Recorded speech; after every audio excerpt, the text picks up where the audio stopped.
नमस्कार, आप देख रहे हैं अमृत विचार और मैं उज्ज्वल झा। जैसा कि आपको बताते चले, एनआरसी, एनपीआर, सीएए, इन तीनों का विरोध पूरे भारत में हो रहा है। शाहीन बाग दिल्ली ले लीजिए या लखनऊ का घंटाघर ले लीजिए, वहीं हम आप बताएंगे आज आपको बरेली का हाल। बरेली में हम आज मौजूद हैं सेठ दामोदर स्वरूप पार्क पे, और आप देख सकते हैं कि किस तरीके से तमाम समुदाय के लोग यहाँ पर मौजूद हो रहे हैं। और आप देख सकते हैं सिख समुदाय के लोग भी हैं और तमाम समुदाय के लोग, जो कि बहुजन क्रांति मोर्चा एक संगठन है, उसमें तमाम जो संगठन हैं और भी उनके लोग यहाँ पर आज एनआरसी, एनपीआर और सीएए के विरोध में प्रदर्शन कर रहे हैं, धरना के दिए बैठे हुए हैं। आप देख सकते हैं सिख, हमारे सिख समुदाय के जो लोग हैं, बाकायदा जो भी इनकी ड्रेसअप होती है पूरे ड्रेस में यहाँ पे पहुँचे हैं और बहुत ही मतलब शांतिपूर्वक धरना जो अपनी बात है ये बता रहे हैं। और बाकी अभी तक हालांकि पुलिस फोर्स भी हम आपको दिखा देंगे, सामने देख लीजिए पुलिस फोर्स भी लगी हुई है, इस साइड भी आप देख सकते हैं कि पुलिस खड़ी हुई है। लेकिन ये अपना जो धरना कर रहे हैं बहुत ही शांतिपूर्वक धरना कर रहे हैं। हम बात करेंगे यहाँ पे कुछ लोगों से जो कि बहुजन क्रांति मोर्चा जो है इसके एक लीडर हैं। आप एक मिनट आइए, क्या नाम है आपका? मैं इंजीनियर अमित कुमार गौतम, प्रदेश प्रभारी भारतीय विद्यार्थी मोर्चा, भारतीय युवा मोर्चा, भारतीय बेरोजगार मोर्चा, राष्ट्रीय आदिवासी छात्र संघ और भारतीय विद्यार्थी छात्रा प्रकोष्ठ। क्या आज जो एनआरसी है, सीए है, क्या है ये? आपको कैसे लगा कि ये गलत कानून आया है? क्यों इसका विरोध कर रहे हैं आप? अभी जो एनआरसी आसाम में लागू हुई उसमें 19 लाख लोग बाहर हो गए और 19 लाख में सिर्फ 5 लाख लोग मुस्लिम हैं, बाकी जो 14 लाख लोग हैं वो non Muslim SC ST OBC के लोग। और अगर आसाम में इतने बड़े पैमाने पर SC ST OBC के लोग प्रभावित होते हैं और मुस्लिम प्रभावित होते हैं और एनआरसी वो कह रहे हैं कि हम पूरे देश में लागू करेंगे, तो अगर ये आंकड़ा भी आसाम में है तो ये आंकड़ा पूरे देश में बढ़ने वाला है और इससे हमारे समाज के लोग प्रभावित होने वाले हैं। इसलिए हम लोग इसके विरोध में, और सीए के माध्यम से वो कह रहे हैं कि ये नागरिकता देने का मामला है। ठीक है, मानते हैं। वो पाकिस्तान, बांग्लादेश, अफगानिस्तान से जो मजलूम हिंदू हैं उनको नागरिकता देने की बात कर रहे हैं। भारतीय संविधान में सभी को जो अधिकार है वो धर्म के नाम पर नहीं, SC ST OBC के जो लोग हैं उनको धर्म के नाम पर अधिकार नहीं मिला है। आपको बताने के लिए ये जो सीए का कानून आया है बाकायदा संसद में और राज्यसभा में, लोकसभा में सभी में पारित होकर आया है। बिल्कुल पारित होकर आया है, और पारित इसलिए हो गया क्योंकि भारत में EVM के माध्यम से घोटाला हुआ।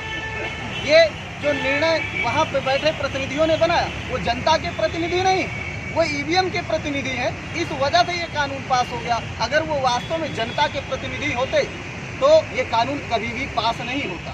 तो कहीं ना कहीं EVM में भी गड़बड़ी है। EVM के घोटाले की वजह से ही ये वर्तमान की समस्या निर्माण हुई।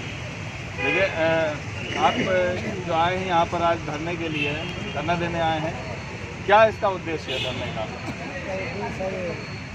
मजलूमों को सताया जाता है, गरीब लोगों को परेशान किया जाता है, हमारे कानून को चलते नहीं हैं, संविधान को मिटाया जा रहा है, EVM से वोट कर रहे हैं और धज्जियाँ उड़ा रहे हैं हम लोगों की परेशानी को दूर। क्या लगता है सीए एनआरसी आएगा तो क्या आप लोग को इस देश से बाहर कर दिया जाएगा? बाहर कर दिया जाएगा, लेकिन हम लोग बाहर नहीं होने देंगे। हम लोग संघर्ष करेंगे, आगे बढ़ेंगे, हम लोग जोड़ेंगे, आगे संघर्ष करेंगे, लड़ने मरने को तैयार। ठीक है, जैसा कि सिख समुदाय के हैं ये, उन्होंने कहा लड़ने मरने को तैयार है और हम इसका विरोध करते रहेंगे जब तक ये बिल वापस नहीं होगा। कुछ और लोग हैं। आप क्या नाम है आपका? पाकिस्तान किस संगठन से हैं आप?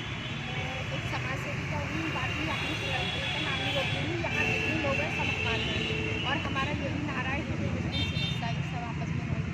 जिस प्रदर्शन के लिए हम यहाँ दामोदर घाट पे इकट्ठे हुए हैं, अगर एनआरसी वापस करेंगे तो हम आगे भी ऐसे करेंगे। देखिए, इनका भी यही कहना है कि संगठन का हम नाम नहीं लेंगे क्योंकि यहाँ पे तमाम संगठन है और हम हिंदू, मुस्लिम, सिख, ईसाई सब भाई हैं। भीम आर्मी के हमारे साथ एक साथी हैं। क्या नाम है भैया आपका? जी, अतुल वाल्मीकि, मंडल महासचिव। तो आपको क्या लगता है कि एनआरसी जो लागू हुई है तो ये कैसा, ये बिल सही नहीं है? क्या लग रहा है आपको? देखिए, हम लोग पूरे देश में हमारा संगठन भीम आर्मी के प्रमुख भाई चंद्रशेखर आज़ाद जी के नेतृत्व में और बरेली मंडल में भाई एडवोकेट अजय प्रधान जी के नेतृत्व में, मेरा अध्यक्ष जी गुरजीत सिंह वाल्मीकि जी के नेतृत्व में यहाँ सब लोग उपस्थित हैं और काफ़ी संगठन के लोग यहाँ पर मौजूद हैं। सीए के बारे में क्या कहना? जी, सीए और एनआरसी है जो वो संविधान विरोधी कानून है, जिसका संविधान में स्पष्ट तौर पर लिखा हुआ है कि धर्म के आधार पर नागरिकता का कहीं भी भारतीय संविधान में प्रावधान नहीं है, इसलिए हम इसका पुरजोर विरोध करेंगे। और जब तक हमारी आखिरी सांस रहेगी तब तक हम संविधान को ख़त्म होने नहीं देंगे। और हमारी लड़ाई संविधान में कहाँ से लग रहा है कि चूक हुई है? जी, संविधान में अनुच्छेद 14, 15, 17 जहाँ पर मैं आपको भाग नंबर 2 और पेज नंबर 24 सब कुछ यहाँ पर आपको बता देना चाहता हूँ। भाग नंबर 2 में नागरिकता का प्रावधान है और वहाँ लिखा हुआ है कि धर्म के आधार पर नागरिकता का प्रावधान है ही नहीं, इसलिए संविधान को ख़त्म किया जा रहा है। और हमारा जो वजूद है, हमारे अधिकार है, हमारे जो सर पे पगड़ी है, सम्मान है, वो संविधान से, अगर संविधान खत्म हो जाएगा तो हमारा वजूद क्या रह जाएगा। तो ये जो आपका प्रदर्शन है, धरना है, ये कब तक चलेगा? जी, हमारा धरना प्रदर्शन तब तक चलेगा जब तक सरकार नहीं झुकती है। देखिए, साफ तौर पर इन लोगों का कहना है, सभी संगठनों का एक ही कहना है कि जब तक CAA या NRC या NPR का बिल वापस नहीं होगा, हम लोग ऐसी जगह जगह अपने धरने देते रहेंगे, प्रदर्शन करते रहेंगे। बने रहिए हमारे साथ, देखते रहिए अमृत विचार।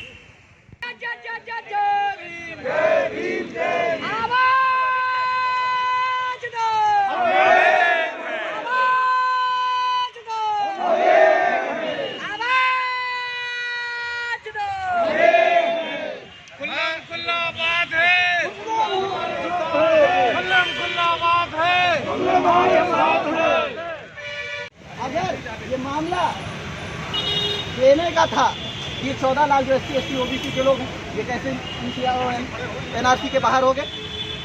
साथियों, इस देश में SC ST OBC की आबादी ज़्यादा है।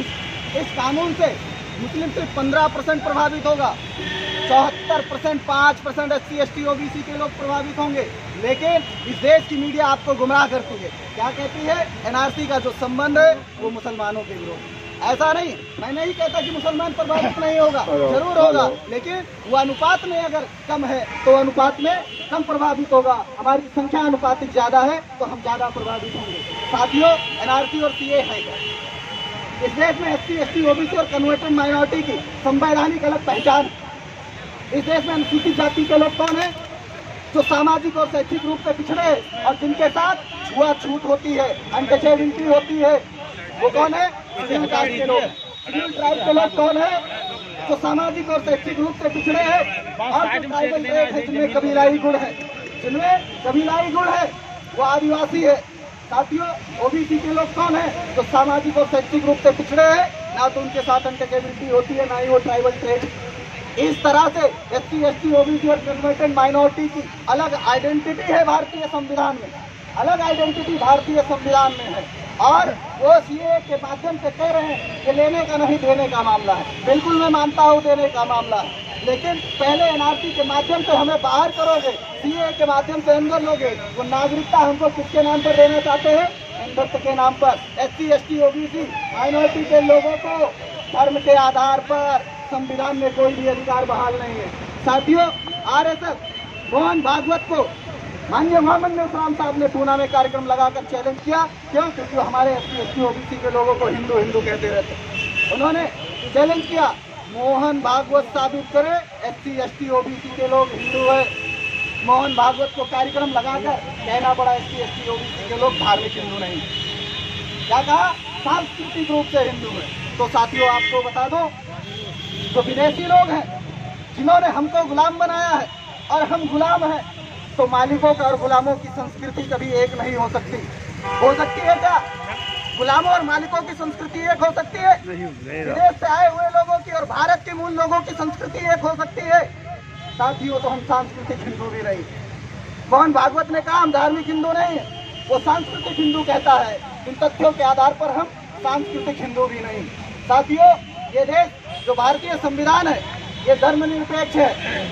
सभी को अपने धर्म के हिसाब से आचरण करने की अनुमति भारतीय संविधान देता है, फंडामेंटल राइट है। साथियों, CAA के माध्यम से हिंदुत्व के नाम पर अगर आपको नागरिकता दे नहीं देते, पहले NRC करेंगे, NRC के बाद वो आपको निकालेंगे, 3 महीने डिटेंशन कैंप में 6 महीने डाल देंगे। 5 जगह जो रहने के लोगों की का स्पेस है, उसमें 50 लोगों को रखेंगे। सुबह शाम ढंग से खाना नहीं मिलेगा, अन्याय अत्याचार होगा। और 6 महीने बाद, 3 महीने बाद जाकर कहेंगे हम आपको नागरिकता देते हैं, हिंदू के नाम पर देते, बनोगे क्या? आदमी कहेगा जब गुलाम बना लिया तो हिंदू तो बहुत छोटी सी चीज।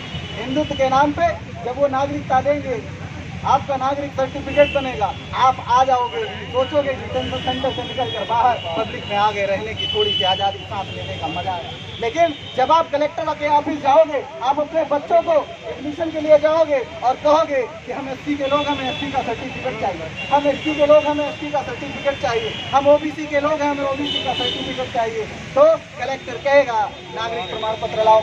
जब आप नागरिक प्रमाण पत्र लेकर दिखाओगे उसे, तो कहेगा आपको हिंदुत्व के नाम पर नागरिकता दी गई है और हिंदुत्व के नाम पर कोई भी अधिकार आपको संविधान में बहाल नहीं है। पाकिस्तान था क्या साथियों?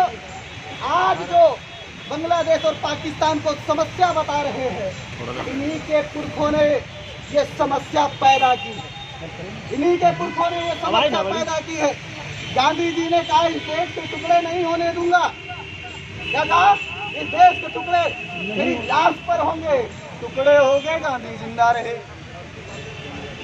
लॉर्ड माउंटबेटन जो अंतिम गवर्नर जनरल था ब्रिटिश, उसके साथ पंडित जवाहरलाल नेहरू ने और गांधी ने समझौता करके भारत का विभाजन किया। पहले ये बांग्लादेश नहीं था, पूर्वी पाकिस्तान था।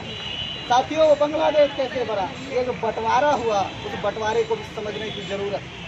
मान लो 1 बीघा खेत, हम 2 भाई हैं, हम उसका बंटवारा करना चाहते, वो स्क्वायर में, तो 20 से बंटवारा करेंगे, जिसका इनका एक हमारा, या तो ईस्ट और वेस्ट कर लेंगे या नॉर्थ और साउथ कर लेंगे।